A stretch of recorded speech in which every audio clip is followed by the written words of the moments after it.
Boa tarde, irmãos. Graça e paz seja convosco. Estou muito feliz por estar aqui de volta e poder estar compartilhando com vocês um pouco do que eu estava conversando com o Espírito Santo. E logo num período como esse, tão providencial, tão oportuno, e ele me mostrou esse texto aqui. Nós estávamos refletindo e meditando acerca desse texto que se encontra lá em 1 João. 1 João capítulo 5, a partir do verso 4, diz assim: Todo aquele que é nascido de Deus vence o mundo, e este é o triunfo que vence o mundo, a nossa fé.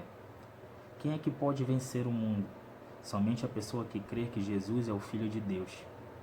Este é aquele que veio por intermédio de água e sangue, Jesus Cristo, não apenas mediante a água, mas por água e sangue.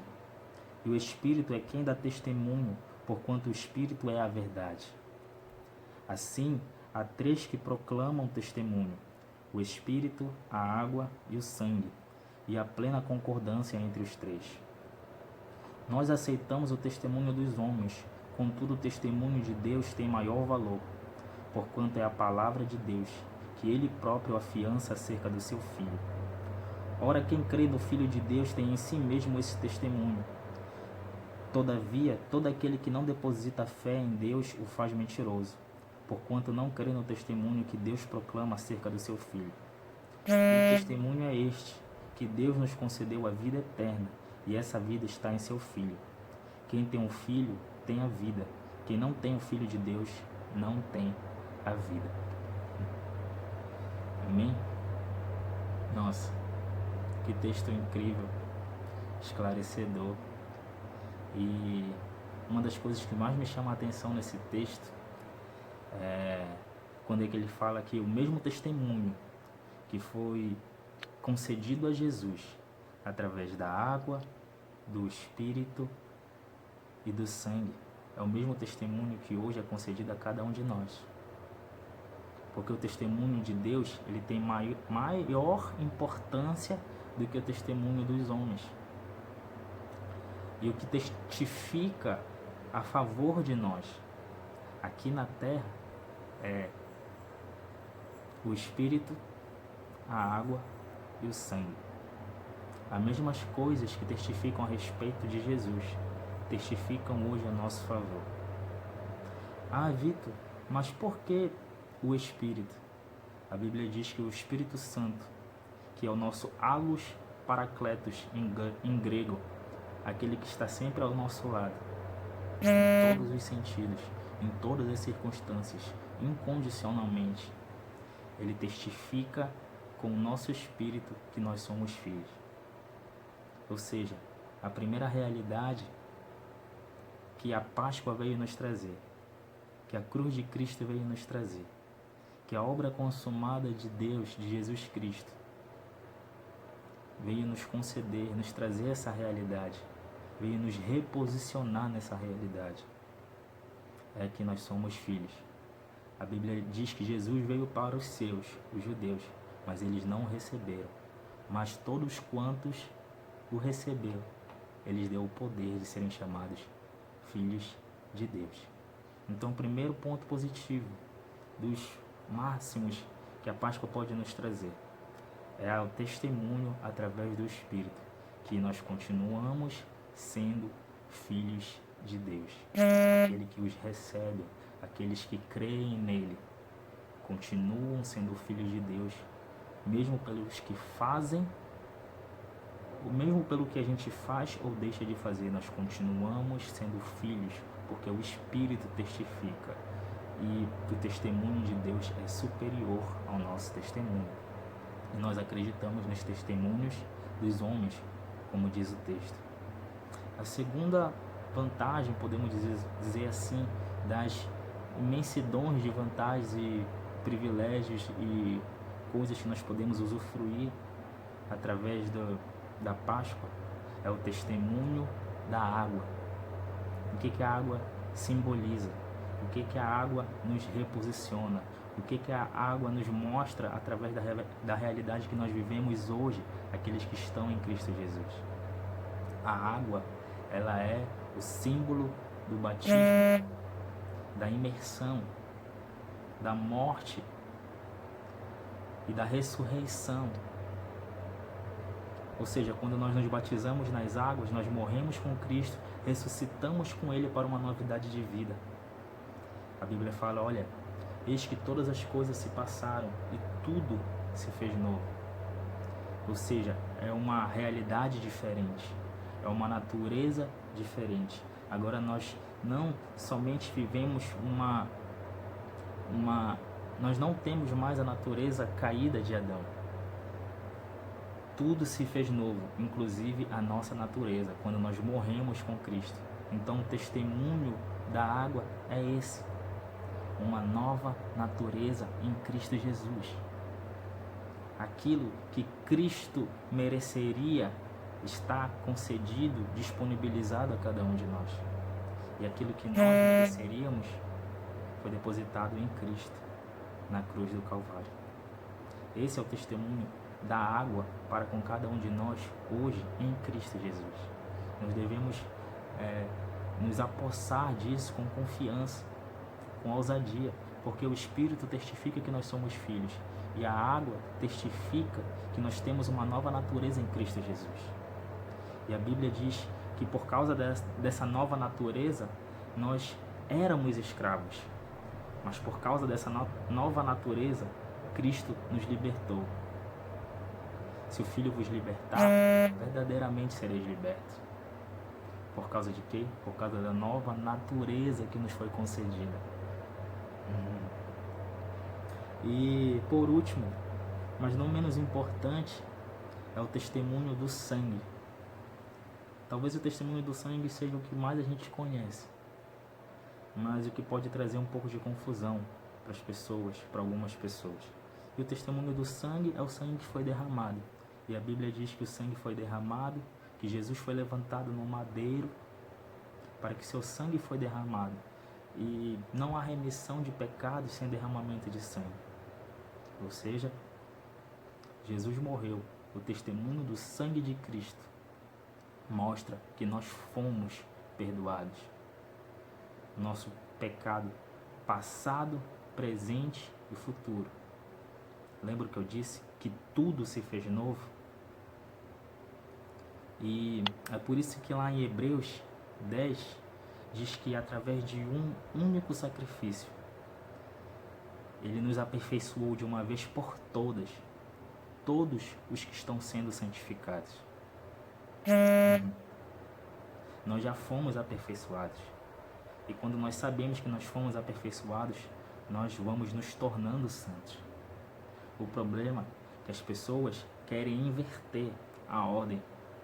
E aqui a ordem dos fatores, nesse ponto de vista, altera o produto, sim. Porque tem pessoas, a visão da maioria dos cristãos, ou grande parte dos cristãos, e eu não os culpo, eu já pensei assim também, durante muitos anos da minha vida, é que a gente precisa se santificar para ser aperfeiçoado. Mas aqui, não, a ordem é outra. A gente foi aperfeiçoado. Aperfeiçoamento está ligado com perfeição. Por causa do único sacrifício de Cristo, nós fomos aperfeiçoados. E quando nós temos a mentalidade que nós fomos aperfeiçoados, nós vamos nos tornando santos. Porque a santidade não é a ação primária. A santidade é uma reação da realidade, do reposicionamento, do lugar em que nós vivemos e cremos em Cristo Jesus.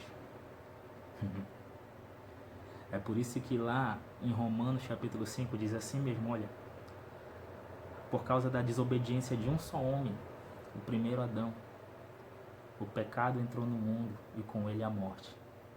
Mas por causa da obediência do segundo Adão, o último Adão, a justiça entrou e reinou no mundo.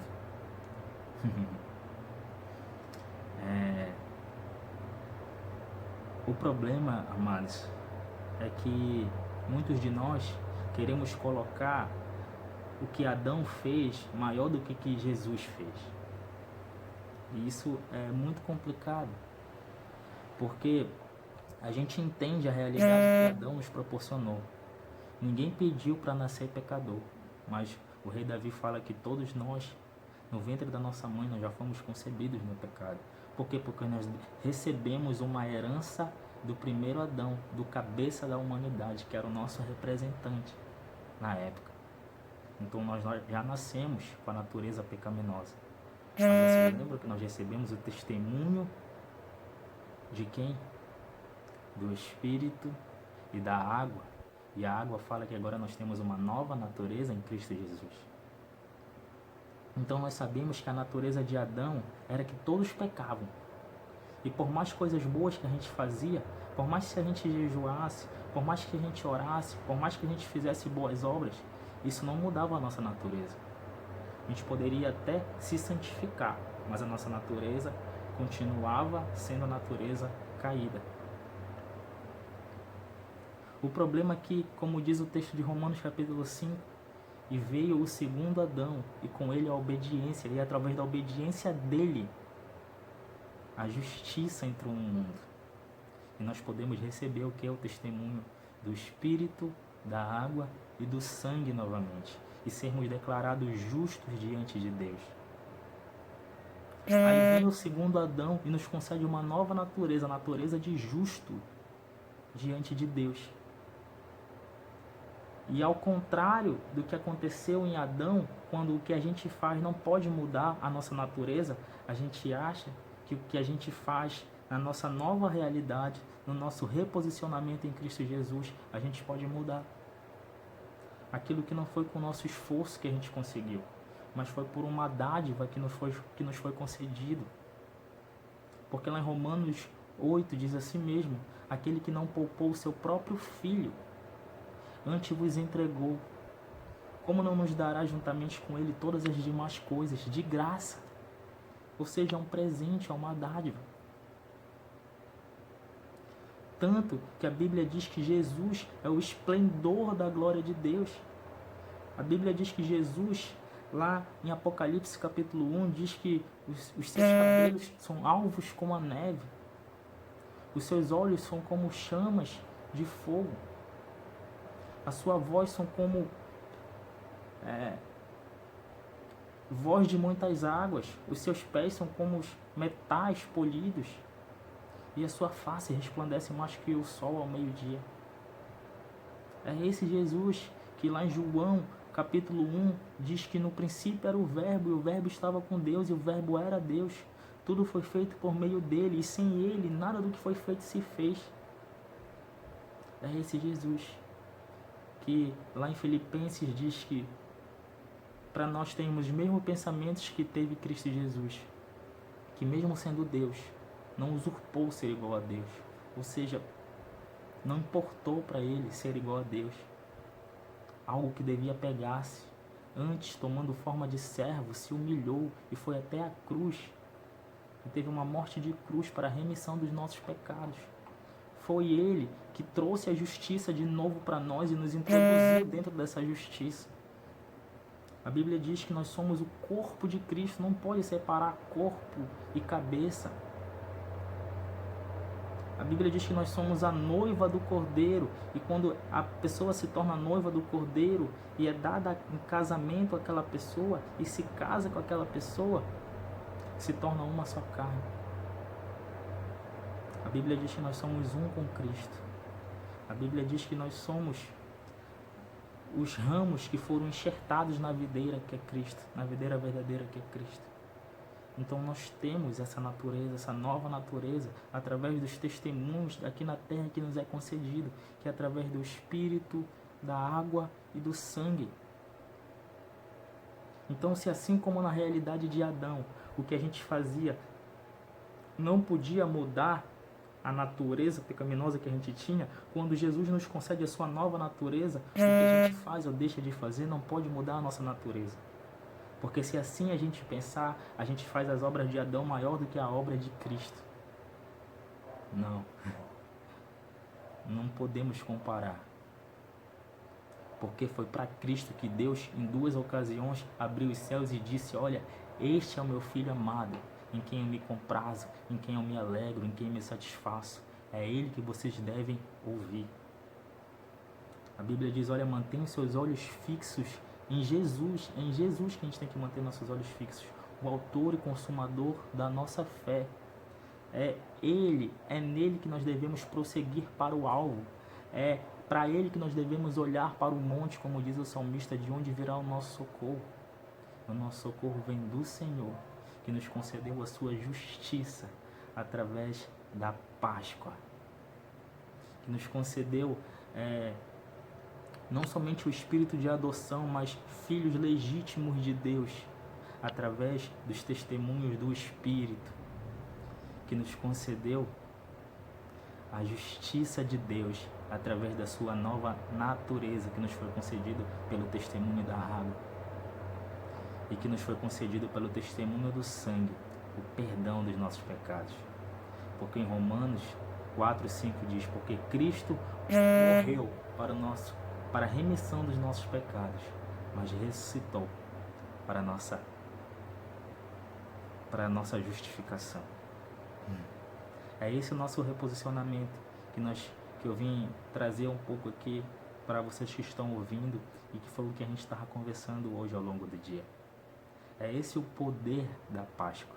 É por isso que a Bíblia diz que nós éramos escravos, mas para a liberdade Cristo nos libertou. É por isso que lá em Colossenses diz que nós estávamos presos na nossa realidade de pecado, escravizados na nossa realidade de pecado, mas Ele nos transportou para o reino da sua maravilhosa luz. É em Cristo que nós estamos posicionados hoje. Como fala o texto, em Efésios capítulo 2 diz que nós éramos filhos da desobediência, ou seja, nós não somos mais. Aquele que recebe Jesus como seu único suficiente Salvador era filho da desobediência, da ira, mas agora nós não somos mais filhos da desobediência e da ira. Em Apocalipse 1, versículo 5, diz que nós fomos destinados para ser reis e sacerdotes. Na carta de Pedro diz que nós somos geração eleita, sacerdócio real, nação santa, povo de propriedade exclusiva de Deus. A Bíblia diz que o Deus da paz esmagará Satanás debaixo dos nossos pés. Por quê? Porque foi através do testemunho do Espírito, da água e do sangue. Foi por causa da obra consumada de Cristo na cruz do Calvário que nos outorgou, que nos concedeu de graça todas essas dádivas. É isso o que a Páscoa vem nos trazer, esse reposicionamento em Cristo Jesus, essa relocação em Cristo Jesus, nos tirar de um lugar que nós estávamos presos em trevas, que nós éramos filhos da desobediência. A Bíblia diz que Deus nos deu Jesus quando nós ainda éramos seus inimigos. Nós estávamos num local e a gente foi transportado pelo que Jesus fez na cruz para um local de paz.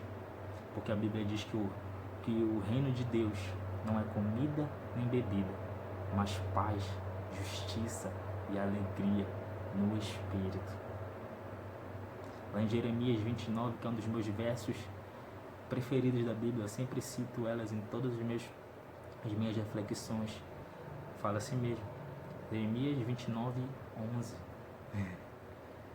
Porque sou eu aqui sei, diz o Senhor, que pensamentos tenho sobre vós, e são pensamentos de paz, e a paz desse versículo é Shalom, que quer dizer tudo, prosperidade em tudo, bênção em tudo, alegria em tudo, vitória em tudo. No âmbito espiritual, no âmbito sentimental, social, profissional, ministerial, familiar, em todas as coisas. É essa a realidade, é essas boas notícias do Evangelho, através da Páscoa, através do nosso representante, que é Jesus Cristo, que obedeceu em tudo para nos conceder de graça, aquele que se posiciona nele, e que Basta a gente crer para isso. Basta a gente receber Ele como único, suficiente Salvador da nossa vida. Essa é a realidade da Páscoa, que nos traz, que nos mostra, que nos faz viver como mais que vencedores aqui na Terra. E para encerrar, eu gostaria de citar o que está escrito em Isaías 54. Para quem não sabe, Isaías 53 é o capítulo mais cristocêntrico, ou seja, é o capítulo que mais fala de Cristo na Antiga Aliança, no Antigo Concerto, no Antigo Testamento. Ele fala que, olha, pelas suas pisaduras nós fomos sarados, ele foi moído pelas nossas iniquidades e foi transpassado pelas nossas transgressões, o castigo que nos traz a paz estava sobre ele e pelas suas pisaduras nós fomos sarados. Ou seja, estava apontando para Cristo, estava falando de uma realidade vindoura, estava falando de um apontamento que viria, de uma realidade, de uma nova realidade que viria a partir de então. E o capítulo 54, logo após esse capítulo, fala: alegrai-vos, regozijai-vos. E lá na metade do capítulo 1, fala que Deus prometeu, assim como ele prometeu nos dias de Noé, fazendo o arco-íris, ele prometeu depois do capítulo 53, ou seja, depois da cruz, ou seja, depois da Páscoa, ele prometeu nunca mais se irá com a humanidade. Porque Jesus satisfez tudo através da sua obediência à justiça que deveria ser paga. A conta foi paga. A conta que diz lá em Ezequiel que toda alma que pecar, essa morrerá, foi paga. A conta que diz que o salário do pecado é a morte, foi paga. Toda a ira de Deus foi depositada em Cristo, para que através dele nós vivêssemos aqui na terra um testemunho legal, legítimo, juridicamente e em todos os sentidos, testemunho legítimo do Espírito, da água e do sangue, mediante uma obra que a Bíblia diz lá na carta de Pedro que já estava concretizada na mente de Deus, planejada na mente de Deus antes da fundação do mundo. Fique um pouco com essa meditação e essa reflexão. Hoje não vai ter louvor, mas espero que vocês sejam abençoados por tudo o que foi dito aqui e celebrem a Páscoa agora discernindo dessa nova realidade, dessa nova perspectiva, deste novo âmbito que tem sendo mostrado e revelado nos últimos dias, ao longo de toda a eternidade, ao longo de toda a história da raça humana, mas que nunca foi tão claro como é hoje. Obrigado. Fique com Deus.